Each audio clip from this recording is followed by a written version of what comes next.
The grand chamber of the U.S. Congress was buzzing with anticipation. The press gallery was packed, camera flashes flickering like distant lightning as journalists scrambled for their notes. Outside, protesters chanted slogans, their voices a chaotic mix of anger and desperation. The hearing room itself was a battlefield, rows of stern-faced legislators sitting in wait, their expressions ranging from calculated patience to open hostility. At the center of it all, Karoline Leavitt, President Trump's newly appointed White House press secretary, took her seat at the witness table. She exuded confidence, sharp navy blazer, composed demeanor, eyes scanning the room like a seasoned warrior assessing her opponents. Leading the hearing for the Democratic panel, Stacey Abrams adjusted her microphone and leaned in with an expectant smirk. Ms. Leavitt, you've been summoned here today because the American people deserve answers. Answers about the reckless and authoritarian actions of this administration, particularly regarding the so-called government efficiency reforms.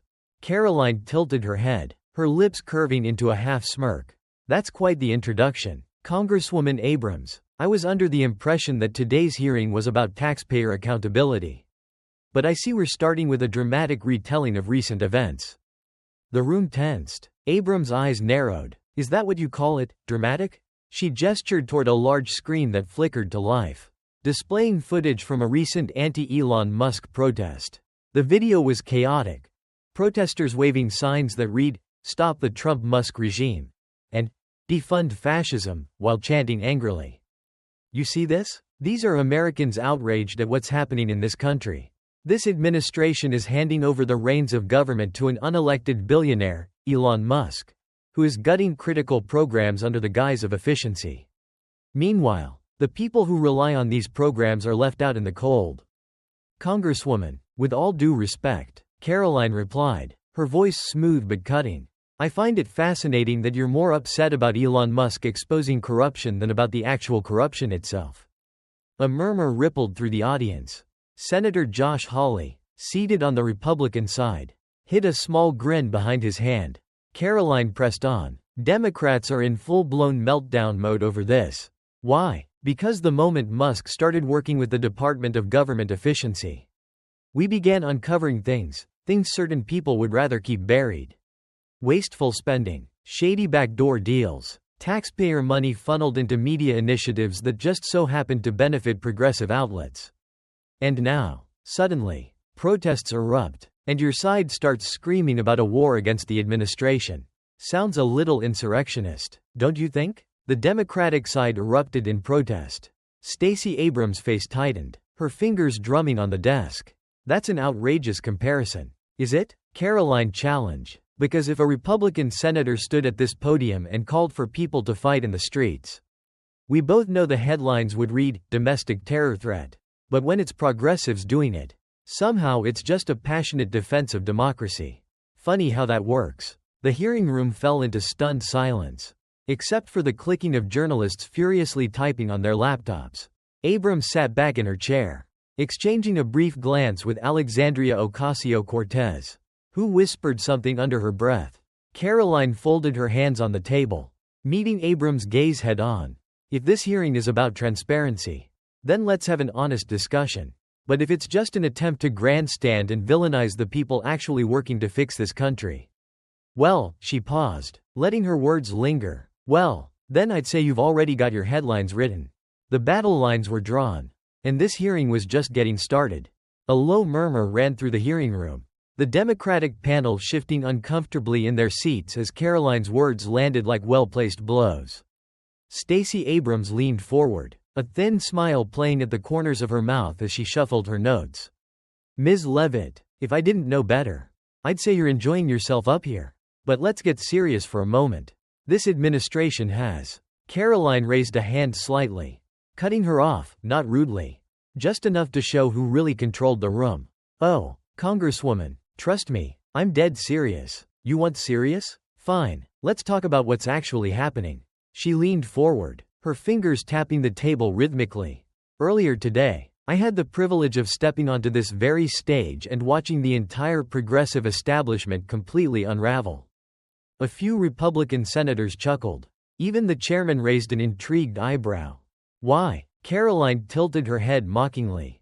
Because Elon Musk and this administration are finally holding this government accountable for how it spends taxpayer dollars.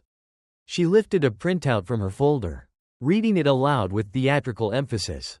Congresswoman L. Monica Mver declares, "We are at war." Ilhan Omar warns that, "We might actually see somebody get killed."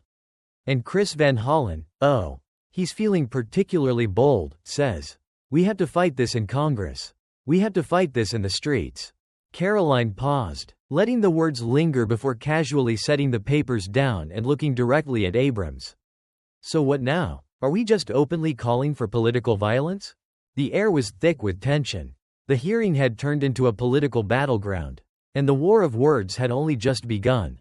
A murmur of unease rippled through the Democratic side. Stacey exhaled slowly, her jaw tightening. "Miss Leavitt, you're twisting their words." These remarks were meant as a figure of speech, passionate calls for civic engagement, not literal calls for violence. Karoline chuckled, shaking her head. "Oh, come on, Congresswoman, can you imagine if I stood here and said, 'We are at war'? If a Republican leader said, 'We have to fight this in the streets,' you'd be calling for mass resignations."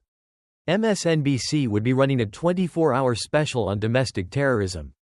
She gestured toward the press section, where journalists were furiously typing, likely crafting the next round of headlines. "But when your side does it, radio silence. Nothing. Just another day in the 'rules for thee, but not for me' playbook." The Republican side of the room rumbled with approval, while the Democrats exchanged tense glances. Karoline leaned forward slightly, her voice steady. "It's unacceptable. The rhetoric coming from elected Democratic leaders, actual members of Congress, is reckless. And frankly, they don't even know what they're talking about." The silence in the chamber was deafening. Abrams' eyes narrowed slightly, but she didn't interrupt. Karoline folded her hands neatly, as if the discussion had already been settled.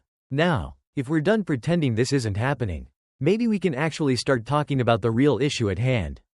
And just like that, she had flipped the entire hearing on its head. Karoline adjusted her posture, taking a slow breath as she surveyed the room. The Democrats were still seething from her last statement. But she wasn't done yet, not by a long shot. She leaned in slightly, speaking with measured confidence, like a professor breaking down a simple truth for a particularly slow class. "Let's make one thing very clear," she began, her voice calm but unwavering. "President Trump was elected with a mandate from the American people to make this government more efficient."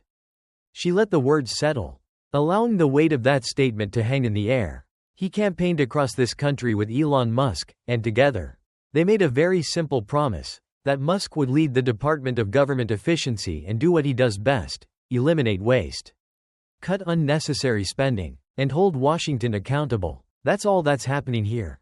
From the Republican side of the chamber, Senator Josh Hawley smirked, nodding approvingly. On the Democratic side, however, the tension was palpable. Abrams gave a pointed sigh, folding her arms. "So you're telling me that this is just about efficiency? That's the official White House line? That Elon Musk, a billionaire tech mogul, is suddenly a government watchdog?"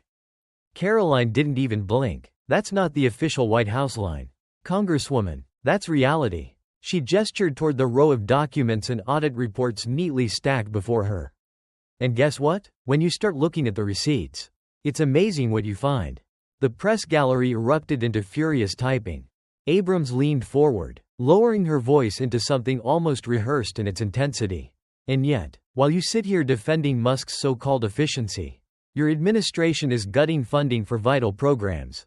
And the backlash, well, you saw the protests. Do you deny that people are angry?"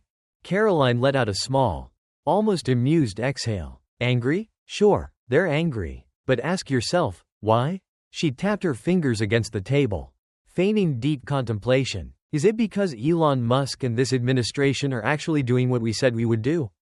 Is it because we're pulling back the curtain on years of unchecked government bloat?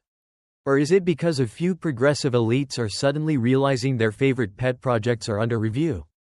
The tension spiked. Abrams narrowed her eyes. "What's really alarming, Miss Leavitt, is the rhetoric coming from your side. When Democratic officials raise concerns, you dismiss them as meltdowns or overreactions. But when your party's policies push people into the streets, Karoline cut her off with a sharp laugh, shaking her head. "Oh, come on, let's not do this. Your side has elected officials, not Twitter randos. Not anonymous bloggers, elected members of Congress openly calling for people to fight in the streets. You've got people throwing around words like war, and somehow that's just civic engagement? If a Republican so much as suggests resisting an overreaching government policy, it's dangerous extremism. But when Democrats literally tell people to take to the streets, radio silence." She leaned back in her chair, exuding the kind of calm, effortless confidence that drove her opponents insane. "I don't know, Congresswoman, maybe that's a double standard worth looking into." The room buzzed with whispers, some from the press, some from the Republican side of the aisle. Abrams clenched her jaw but didn't respond immediately. She knew she had lost that exchange. Karoline, on the other hand, remained perfectly composed, because this wasn't a battle of policy. It was a battle of narratives. The chamber was tense, the kind of tension that crackled like static before a storm. The air felt thick, as if everyone, Democrats, Republicans, the press, was waiting to see what Karoline would do next. She let the silence stretch, measuring her words carefully before speaking. "And you know what?" she said, her voice steady, unwavering. "You're absolutely right. There was a..." The grand chamber of the U.S. Congress was electric with anticipation. The press gallery was overflowing, camera flashes flickering like distant lightning as journalists scrambled for their notes.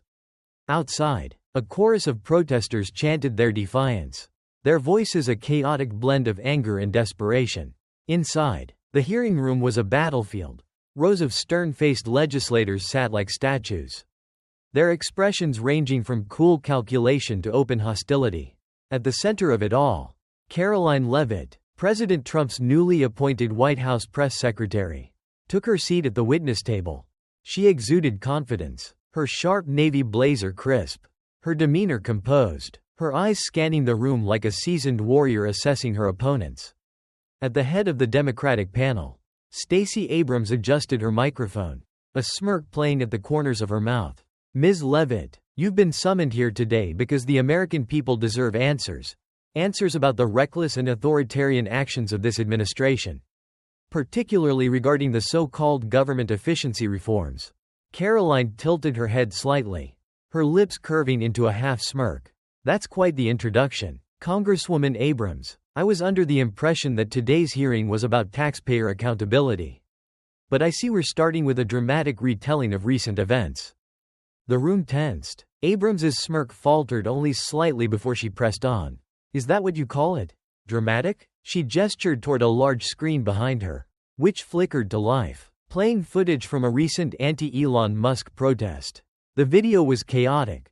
Protesters waving signs that read, "Stop the Trump-Musk regime," and "Defund fascism."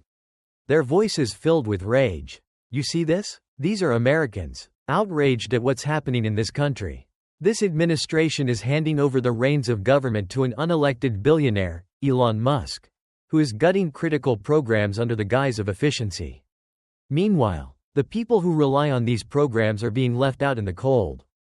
Karoline's expression didn't waver. "With all due respect, Congresswoman, I find it fascinating that you're more upset about Elon Musk exposing corruption than you are about the actual corruption itself." A murmur rippled through the audience. Senator Josh Hawley, seated among the Republicans, hid a small grin behind his hand. Karoline pressed on, her voice smooth but cutting. "Democrats are in full-blown meltdown mode over this.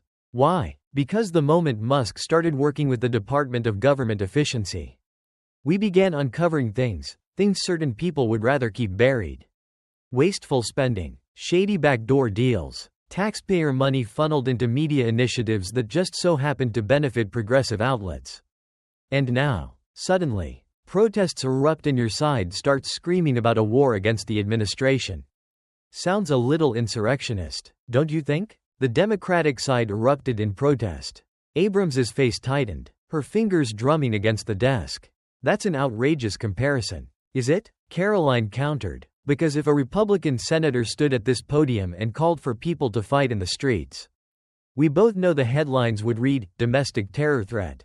But when it's progressives doing it, somehow, it's just a passionate defense of democracy. Funny how that works." The hearing room fell into stunned silence, except for the rapid clicking of journalists furiously typing on their laptops. Abrams sat back, exchanging a brief glance with Alexandria Ocasio-Cortez, who whispered something under her breath. Karoline folded her hands on the table, meeting Abrams's gaze head-on. If this hearing is about transparency, then let's have an honest discussion. But if this is just an attempt to grandstand and villainize the people actually working to fix this country, well, I'd say you've already got your headlines written. A flicker of confusion crossed Abrams's face, as if she wasn't sure whether this was sarcasm or a rare concession. Excuse me? Karoline shrugged, unfazed. You heard me. Let's be real for a second. Imagine if this were reversed. Imagine if Republicans, massive crowds of us, were out in the streets, literally declaring war on the federal government. She gestured toward the screen, still frozen on images of the protest, fiery signs, enraged faces. Picture it. A sea of conservatives flooding the streets, chanting about taking back Washington, talking about how they need to fight in Congress, fight in the streets. What do you think would happen? Her gaze swept the room, lingering just long enough on Abrams, then Ilhan Omar, then Alexandria Ocasio-Cortez, before finally settling on the press section. Reporters were scribbling furiously. I'll tell you exactly what would happen. The National Guard would be deployed before we even finished our first sentence. People would be rounded up, thrown in prison cells, plastered all over CNN under the headline, "The Rise of Right-Wing Extremism." Her words landed hard. The Republican side of the chamber murmured in agreement. Senator Hawley let out a soft chuckle, shaking his head. But no, Karoline continued, her voice dripping with mock exasperation. When it's the left doing it, when it's progressive activists talking about war and fighting in the streets, suddenly it's just passionate civic engagement. You know, I seem to recall a certain phrase. Something about the first rule of progressivism being, oh. What was it again? Oh, right. Rules for thee. But not for me. That one hit home. There was an audible shift in the room. On the Democratic side, some exchanged uneasy glances. The Republicans smirked, arms crossed, watching the show unfold. Abrams exhaled sharply, restraining the urge to fire back immediately. Instead, she took a slow sip of water. Recalibrating, Karoline simply folded her hands neatly on the table, waiting, and just like that, she had flipped the narrative once again. The hearing room buzzed with tension. The press typed furiously, capturing every word. The Democrats, despite their best efforts, were visibly uncomfortable. Abrams had recovered her composure, but she wasn't smiling anymore. Karoline let the silence stretch before casually shifting her focus. You know, I'd love to sit here and pretend that what happens in this room actually determines the narrative. A few reporters glanced up, sensing the change in tone. But let's be honest, we all know the real battle isn't fought in hearings like this. It's fought in the media. In headlines. In viral clips. In algorithm games. Somewhere in the back, a journalist coughed awkwardly. Karoline's smile widened, her eyes sharp. And boy, do you guys love a narrative. A chuckle rippled through the Republican side. Even some journalists smirked, despite themselves. Karoline glanced at her watch, exhaling dramatically. But okay, we've had our fun talking about narratives, hypocrisy, algorithms. She gestured vaguely before leaning forward, her voice playful yet piercing. Let's get to the real question. Why are the Democrats actually upset? Abrams crossed her arms, already sensing where this was going. Karoline reached for a stack of neatly printed documents. Well, take a look at this. She tapped the papers against the table, then slid one toward the microphone. Upon coming out here today, I was made aware of a rather interesting financial situation. A ripple of interest passed through the hearing room as Karoline Leavitt leaned in slightly. Her voice smooth, deliberate. Let's talk about USAID, she said, her tone carrying just enough intrigue to pull everyone in. Specifically, we discovered that over $8 million taxpayer dollars have been quietly funneled into, guess what? Media outlets. She paused, letting the words settle like a slow-rolling storm. Then, with a knowing, almost infuriating smile, she let her gaze sweep across the press gallery. And one of those outlets? She tapped the document in front of her, her index finger landing with precision. Politico. Somewhere in the back, a reporter shifted uncomfortably. The room tensed. Now, I'm not saying it's corrupt for a major political news outlet to receive financial backing from the federal government. She continued, before arching a brow. Actually, no, that's exactly what I'm saying. A smothered chuckle came from the Republican side of the chamber. Karoline clasped her hands together, her demeanor almost too composed. And before anyone rushes to tell me this was all for some noble cause, she added, her voice laced with dry amusement, let me just go ahead and confirm those payments are over. She tilted her head slightly, her words slicing through the air. The DOJ team is canceling those payments now. A brief but unmistakable silence filled the chamber. On the Democratic side, Abrams and AOC exchanged quick glances, their expressions unreadable. But among the journalists, the reaction was more immediate. Some shifted, some frowned, some suddenly found their notepads intensely fascinating. Karoline merely smirked, tapping her nails against the microphone. And suddenly, she mused, her voice drenched in faux innocence. The outrage makes a whole lot more sense, doesn't it? The hearing room, once buzzing with tension, had now turned unbearably still. The Democrats were shifting tactics, trying to regroup. Stacey Abrams straightened in her chair, her tone deliberately measured. So, Ms. Leavitt, let's be clear. Are you suggesting that this administration is gutting funding for critical programs under the guise of, what? Efficiency? Karoline tilted her head, amusement flickering in her eyes. Congresswoman, I love how you phrase that, gutting funding. She tapped a pen against her notes, her tone turning almost playfully condescending. Let's call it what it actually is, a full-scale, line-by-line review of government spending. She flipped through a document, her tone shifting into something meticulous, methodical, like a professor dissecting a case study. This isn't some random effort. It's a whole-of-government initiative to go through every single federal expenditure and ask the most basic question of all. Does this serve the interests of the American people? She let the question hang for a moment, then repeated, her gaze locking onto Abrams. Is this a good use of the American taxpayers' money? Abrams held her gaze. And what if the answer is yes? Karoline didn't even blink. Then it stays. She leaned back slightly, crossing her arms. But if it's not, then that funding is gone. A sharp murmur ran through the chamber. Karoline let it simmer for a moment before delivering her next blow. And let me be crystal clear. If that money is being funneled into foreign projects, political pet causes, or, I don't know, media outlets that just happen to be aligned with one party's agenda, she added, her voice sharp as glass, then yes, that funding is absolutely getting cut. A ripple of unease passed over the Democratic side. The press gallery was frantic, journalists hammering away at their keyboards, already crafting their next headlines. The committee chair cleared his throat. Ms. Leavitt, are you suggesting that previous administrations did not thoroughly audit their budgets? Karoline's smile was slight, but pointed. Senator, I'm suggesting that for years, Washington has treated the federal budget like an all-you-can-eat buffet. She let out a quiet chuckle. Except the American taxpayer is the one picking up the tab.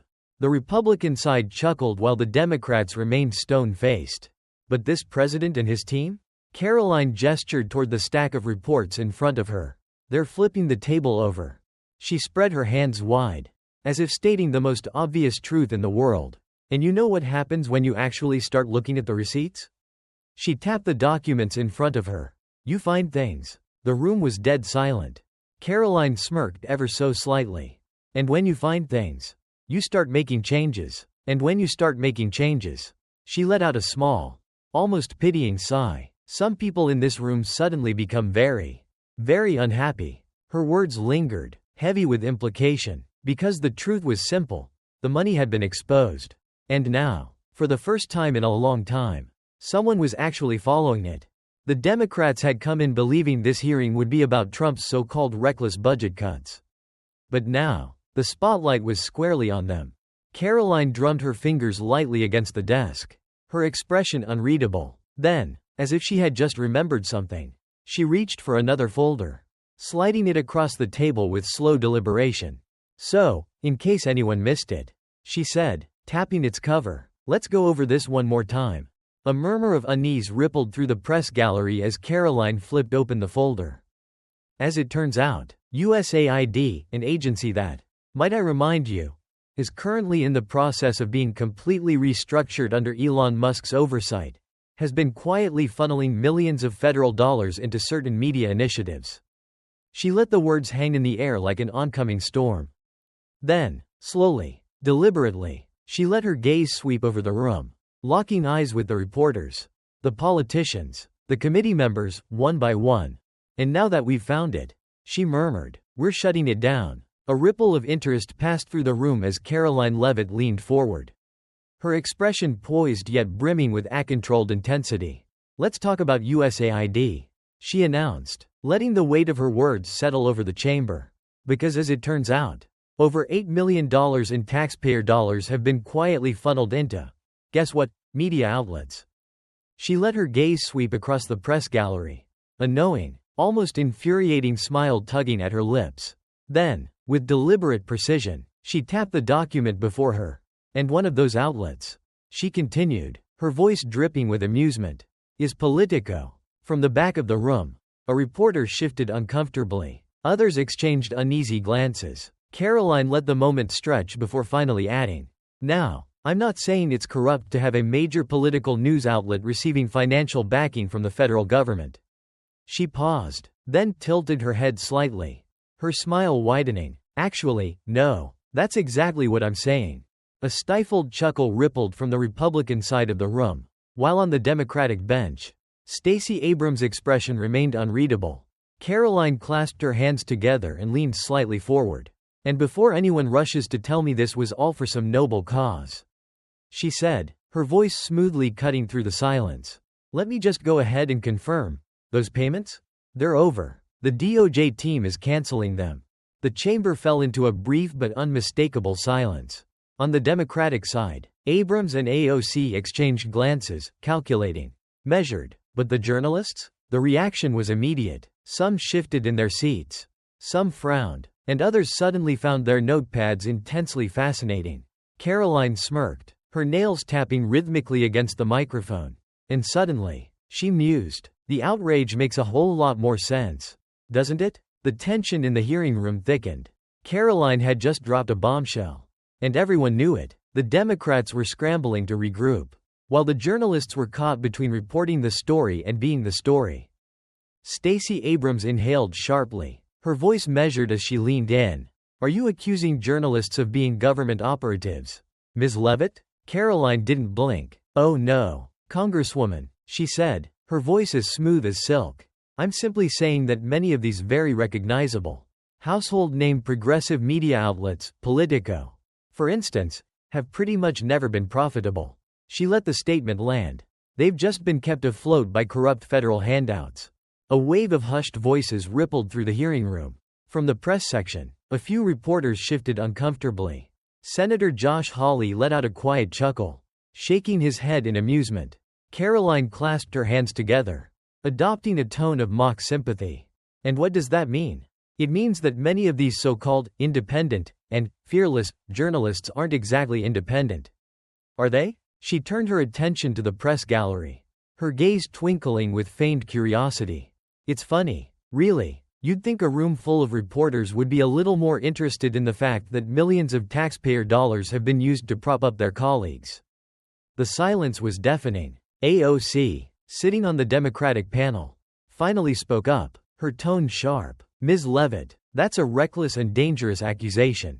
Karoline waved a hand dismissively.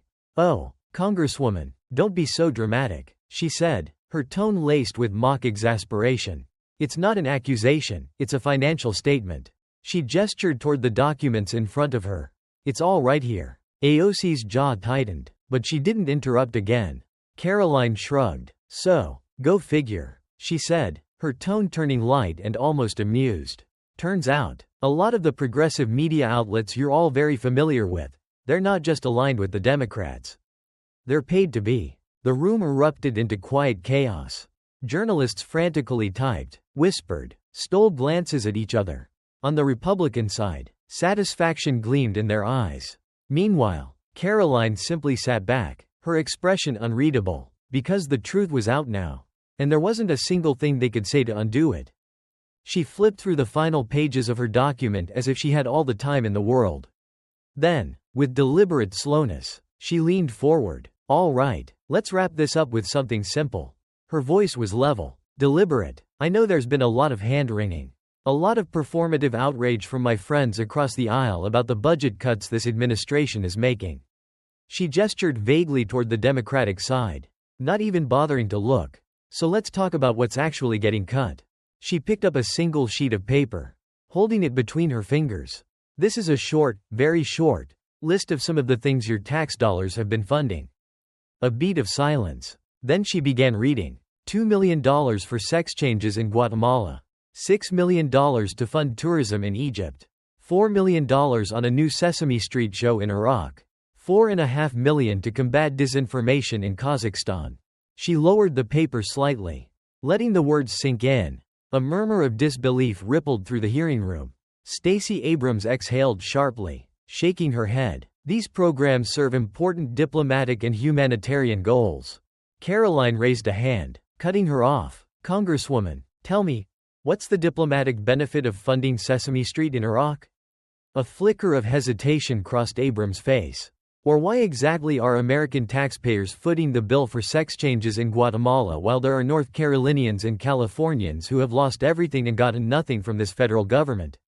Abrams' jaw tightened. Karoline continued, flipping through the document. And before anyone starts accusing me of cherry-picking, she said smoothly, I could go on. In fact, I'd be happy to provide this entire list to every single one of you. She tossed the paper onto the table, the sharp sound slicing through the dead silent room. But no, she added, her voice dropping to a near whisper. That's not the conversation we're having. Is it? Because apparently, the real tragedy here isn't the billions in wasted tax dollars. It's that this administration actually had the audacity to do something about it.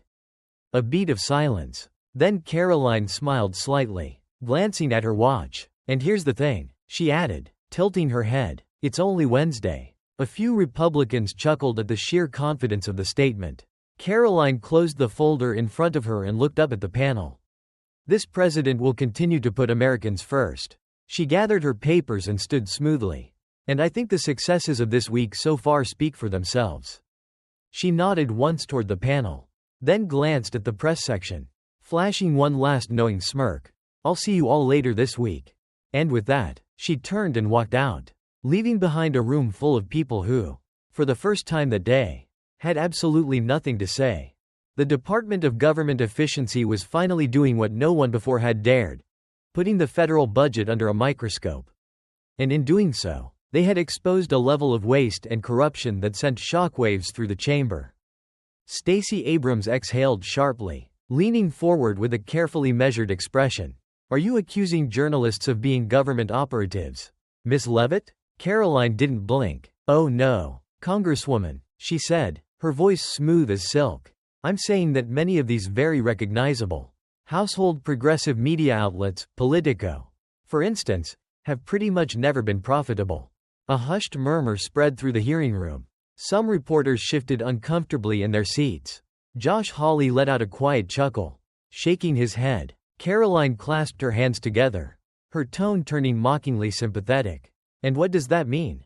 It means that these so-called independent, fearless journalists aren't exactly independent, are they? She turned slightly towards the press gallery, her eyes twinkling with feigned curiosity. It's funny, you'd think a room full of reporters would be a little more interested in the fact that millions of taxpayer dollars have been used to prop up their colleagues. The silence was deafening. From the Democratic side, AOC finally spoke, her voice tight with controlled outrage. Miss Leavitt, that's a reckless and dangerous accusation. Karoline waved a hand dismissively. Oh, Congresswoman, don't be so dramatic. It's not an accusation, it's a financial statement. She gestured towards the documents stacked in front of her. It's all right here. AOC's jaw tightened, but she didn't interrupt again. Karoline shrugged, her voice turning light, almost amused. So go figure, she said, her tone laced with undeniable certainty. Turns out a lot of the progressive media outlets you're all so familiar with, they're not just aligned with the Democrats. They're paid to be. The room erupted into frantic whispers. Journalists hammered at their keyboards, stealing nervous glances at one another. On the Republican side, the tension had transformed into satisfaction.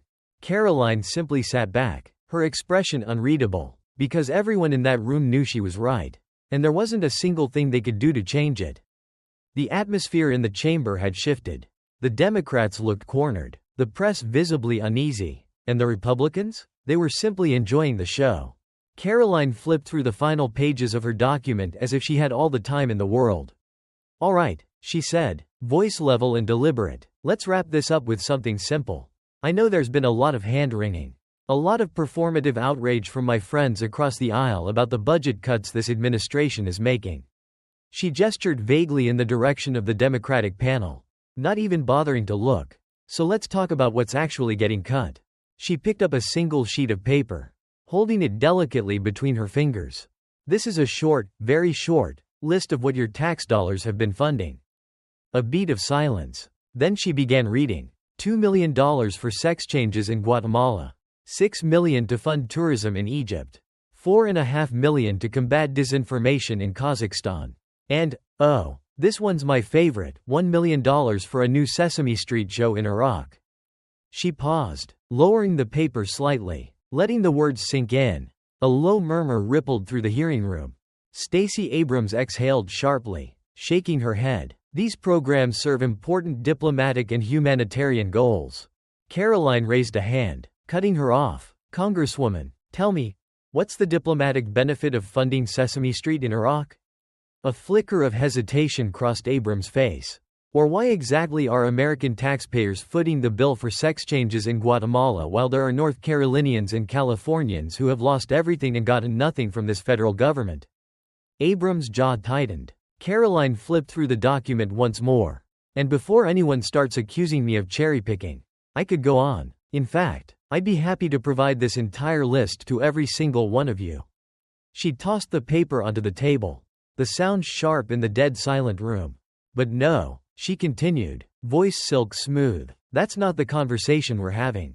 Is it? Because apparently, the real tragedy here isn't the billions in wasted tax dollars. It's that this administration actually had the audacity to do something about it."